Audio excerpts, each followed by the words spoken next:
արդեն մոտեցել էր մայրամուտին, դաշտում մի անմեղ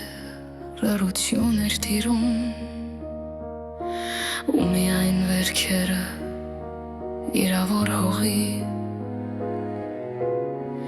հուշում էին, որ դեռ պատերազմ է գնում։ Խարամատի մեջ մի պատանի զինվոր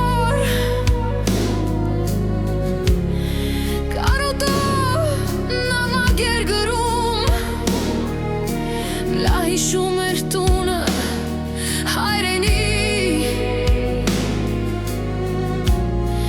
թվարած հայոց լեռներում։ Մի լացիր իմ մայրիկ, սպասիր ինձ, ես կգամ, ես քեզ շատ եմ սիրում, կարոտել եմ իմ մայրիկ, ես հիշում եմ խոսքերը քո, սիրել մեր հայրենի, ես հիշում եմ արցունքները քո, երբ պատմում էիր ջարդերի մասին, ես հիշում եմ տունը մեր բակի բարձին ծերացած, ես հիշում եմ խոխոչ նարվագի ու մանկական խաղերը սանցած,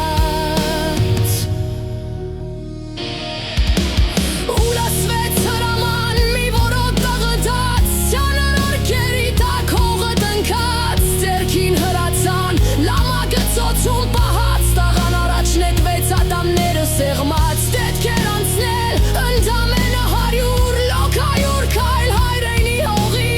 բայց ինչքան կարճ են քայլերը խաղաղ, և ինչքան երկար դաշտում այս կռվի, ու հանկարծ կարծես լռեց ամեն ինչ, տաղան հնձված հասկի պես ընկավ, ձեռքերում սեղմած նամակը ծակված, հայացքը ուղղած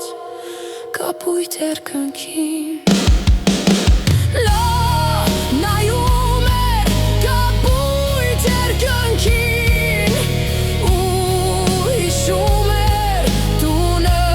հայրենի, ու բակի բարձին ծերացած, ուրի տակ մայրը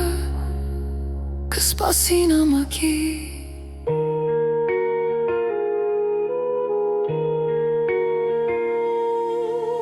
Արենն արդեն մոտեցել էր մայրամուտին,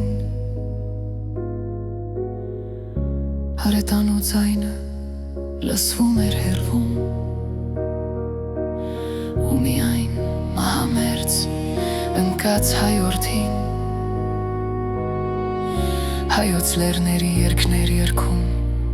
թռչեի մտքով թուն։